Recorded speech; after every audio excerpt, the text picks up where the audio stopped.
Allah, Allah, Allah, Allah, Allah, Allah, ya Rasulullah. Assalamualaikum warahmatullahi wabarakatuh. Sahabat lisan Islamiyah yang dirahmati oleh Allah Subhanahu wa taala. Pada kesempatan kali ini saya akan membahas ataupun saya akan menceritakan sebuah kisah yang berjudul Kisah 10 Sahabat yang Dijamin Masuk Surga. Bagaimanakah penjelasannya? Mari kita simak. Sahabat Rasulullah SAW yang dijamin masuk surga berdasarkan hadis berikut tercatat dalam Ar-Riyad An-Nadirah fi Manaqibil Asyarah dari sahabat Abu Dzar radhiyallahu an bahwa Rasulullah SAW masuk ke rumah Aisyah dan bersabda, "Wahai Aisyah, inginkah engkau mendengar kabar gembira?" Aisyah pun menjawab, "Tentu ya Rasulullah." Lalu Nabi Muhammad SAW bersabda, "Ada 10 orang yang mendapat kabar gembira masuk surga, yaitu ayahmu masuk surga dan kawannya adalah Ibrahim, Umar masuk surga dan kawannya Nuh, Utsman masuk surga dan kawannya adalah aku, Ali masuk surga dan kawannya adalah Yahya bin Zakaria, Talha masuk surga dan kawannya adalah Daud, Az-Zubair masuk surga dan kawannya adalah Ismail, Sa'ad masuk surga dan kawannya adalah Sulaiman, Said bin Zaid masuk surga dan kawannya adalah Musa bin Imran, Abdurrahman bin Auf masuk surga dan kawannya adalah Isa bin Maryam, Abu Ubaidah ibnul Jarrah masuk surga dan kawannya adalah Idris alaihi salam. Abu Bakar bin Abi Quhafah ataupun Abu Bakar As-Siddiq yang namanya sudah termasyhur bagi kalangan umat Islam. Ia adalah seorang Quraisy dari kabilah yang sama dengan Rasulullah, hanya berbeda keluarga. Bila Abu Bakar berasal dari keluarga Tamimi, maka Rasulullah berasal dari keluarga Hashimi. Keutamaannya, Abu Bakar adalah seorang pedagang yang selalu menjaga kehormatan dirinya. Ia seorang yang kaya, pengaruhnya besar serta memiliki akhlak yang mulia. Sebelum datangnya Islam, beliau adalah sahabat Rasulullah yang memiliki karakter yang mirip dengan Rasulullah. Belum pernah ada orang yang menyaksikan Abu Bakar minum arak ataupun menyembah berhala. Dia tidak pernah berdusta. Begitu banyak kemiripan antara beliau dengan Rasulullah sehingga tak heran kemudian beliau menjadi khalifah pertama setelah Rasulullah SAW wafat. Rasulullah SAW selalu mengutamakan Abu Bakar ketimbang para sahabatnya yang lain sehingga tampak menonjol di tengah-tengah orang lain. Jika ditimbang keimanan Abu Bakar dengan keimanan seluruh umat, niscaya akan lebih berat keimanan Abu Bakar. Hadis riwayat Al-Baihaqi. Al-Quran pun banyak mengisyaratkan sikap dan tindakannya seperti yang dikatakan dalam firman-Nya surah Al-Lail ayat 5 hingga 7 dan ayat 17 hingga 21, surah Al-Fusilat ayat 30, surah At-Taubah ayat 40. Dalam masa yang singkat sebagai khalifah, Abu Bakar telah banyak memperbarui kehidupan kaum muslimin, memerangi nabi palsu dan kaum muslimin yang tidak mau membayar zakat.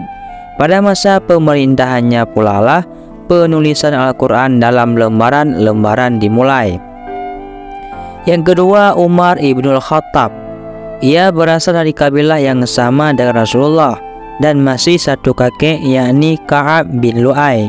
Umar masuk Islam setelah bertemu dengan adiknya Fatimah Da'an, yaitu suami adiknya Said bin Zaid pada tahun ke-6 kenabian, dan sebelum Umar telah ada 39 orang lelaki dan 26 wanita yang masuk Islam. Di kaumnya, Umar dikenal sebagai seorang yang pandai berdiskusi, berdialog, memecahkan permasalahan serta bertemperamen kasar. Setelah Umar masuk Islam, dakwah kemudian dilakukan secara terang-terangan. Begitupun di saat hijrah, Umar adalah segelintir orang yang berhijrah dengan terang-terangan. Ia sengaja berangkat pada siang hari dan melewati gerombolan Quraisy. Ketika melewati mereka, Umar berkata, "Aku akan meninggalkan Mekah dan menuju Madinah. Siapa yang ingin menjadikan ibunya kehilangan putranya atau ingin anaknya menjadi yatim, silakan menghadang aku di belakang lembah ini." Mendengar perkataan Umar, tak seorang pun yang berani membuntuti apalagi mencegah Umar. Banyak pendapat Umar yang dibenarkan oleh Allah dengan menurunkan firman-Nya, seperti saat peristiwa kematian Abdullah bin Ubay, yaitu surah ke-9 dan surah 84, ataupun saat penentuan perlakuan terhadap tawanan saat perang Badar.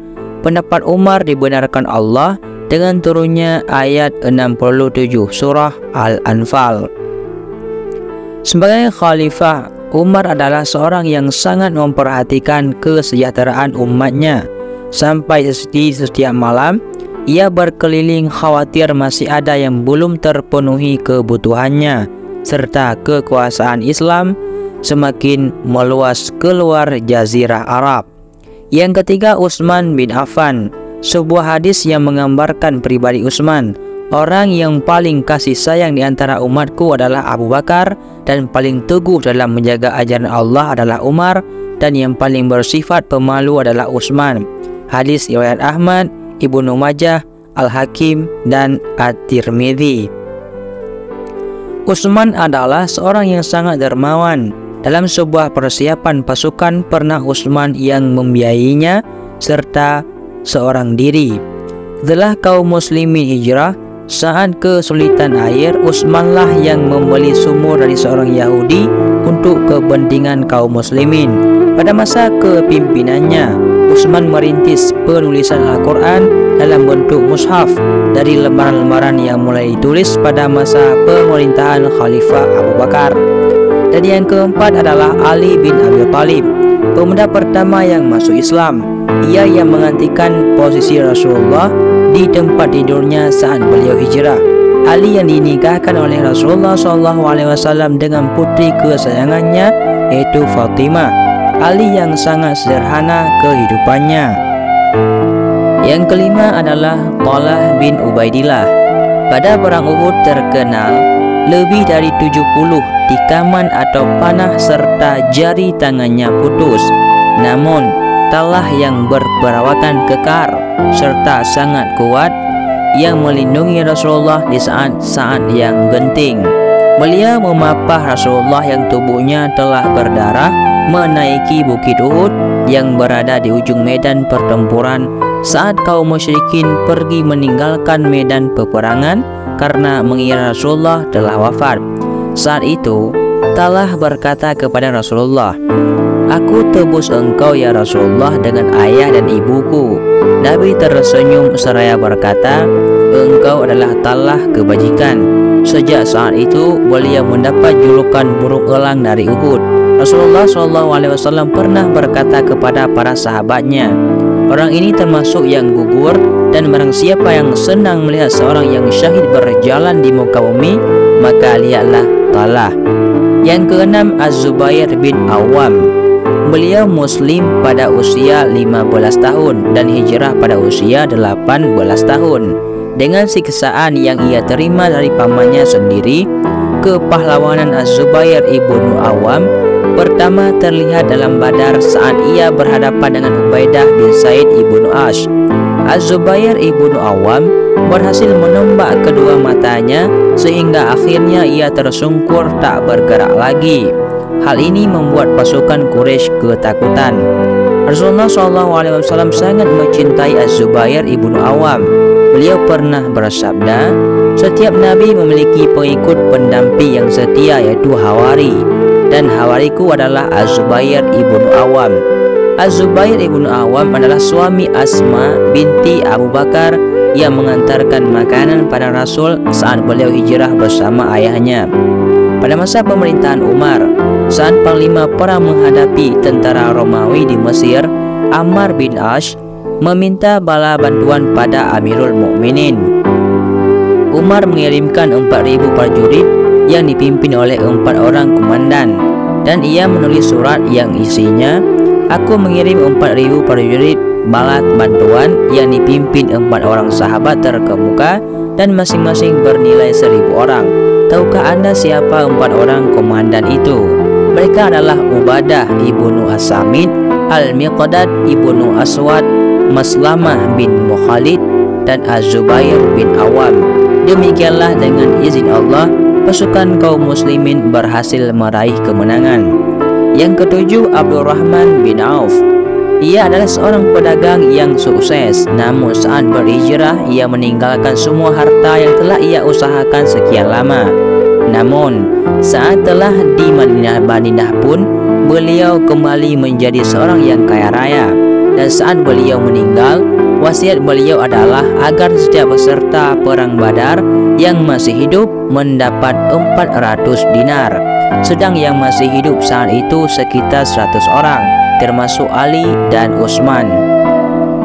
Beliau pun berwasiat agar sebagian hartanya diberikan kepada ummahatul muslimin, sehingga Aisyah berdoa, semoga Allah memberi minum kepadanya air dari mata air salsabil di surga. Dan yang ke-8 adalah Sa'ad bin Abi Waqqas, orang pertama yang terkena panah fi sabilillah, seorang yang keislamannya sangat dikecam oleh ibunya, namun tetap tabah dan kukuh pada keislamannya.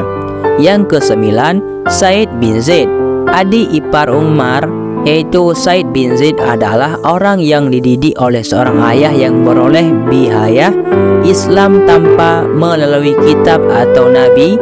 Mereka seperti halnya Salman Al-Farisi dan Abu Zal Al-Ghifari.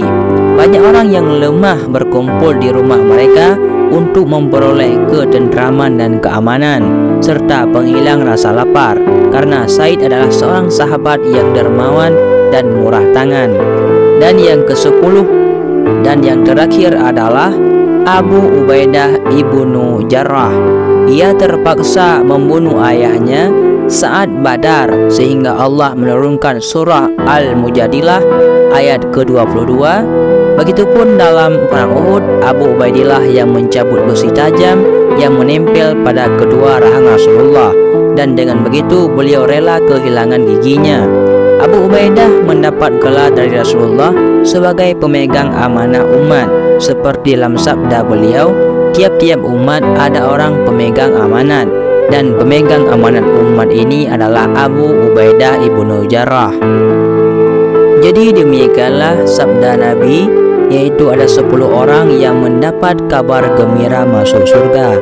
Mudah-mudahan kita semua menjadi salah satu orang yang juga masuk surga Allah Subhanahu wa Ta'ala. Amin amin ya rabbal alamin. Jadi hanya inilah yang dapat saya sampaikan. Mudah-mudahan bermanfaat bagi kalian semuanya. Saya akhiri, wallahu a'lam bishawab. Assalamualaikum warahmatullahi wabarakatuh.